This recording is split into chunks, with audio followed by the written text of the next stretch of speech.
বহুল আলোচিত শিশু শিল্পী সিমরিন লুবাবা শোবিজের ঝলমলে জীবন থেকে সরে এসে এবার হাঁটছেন শান্তির পথে। নিজের ফেসবুক পেজে দেয়া একটি দীর্ঘ পোস্টে তিনি জানান, আমার এই পরিবর্তন 1 বছরের মতো। দিস চেঞ্জ জাস্ট ফর আল্লাহ, লোক দেখানোর জন্য নয়। শোবিজে তার ব্যস্ততা কমলেও ঈমান ও নীতির বিষয়ে তার অবস্থান এখন অনেক বেশি সুদৃঢ়। তিনি জানান, আমি যেই ব্র্যান্ডগুলোর সঙ্গে কাজ করি তারা জানেন, যদি কখনো কাজের মাঝে নামাজের সময় হয় আমি আগে নামাজ শেষ করি, তারপর কাজ করি। লুবাবা লেখেন, আমি নিজেকে সামনে একজন ইসলামিক কন্টেন্ট ক্রিয়েটর হিসেবে তৈরি করব। যদি এটা নাও পারি আমি এই মিডিয়া থেকেও একদিন লিফট নেব। আমি চাই না আমার থেকে কেউ খারাপ শিক্ষা নিক।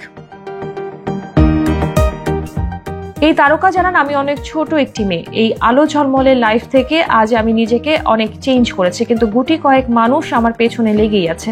আমি সবসময় ইগনোর করে যাই, মাঝে মধ্যে বাধ্য হই কিছু লিখতে। তবুও নম্রভাবে অনুরোধ জানিয়ে বলেন, তাও আমার ভুল হলে আমাকে মাফ করবেন আর আমাকে প্লিজ আমার মতো করে চলতে দিন। আলহামদুলিল্লাহ, আমি আমার লাইফ নিয়ে ভালো আছি। পোস্টের শেষ দিকে লুবাবা লেখেন, ভুলে যাবেন না এই দুনিয়া অস্থায়ী। একদিন আপনাকেও আমাকেও আমাদের সবাইকে নিজেদের কর্মের ফল ভোগ করতে হবে। আল্লাহ যেন আমাদের সবাইকে হেদায়েত দান করেন।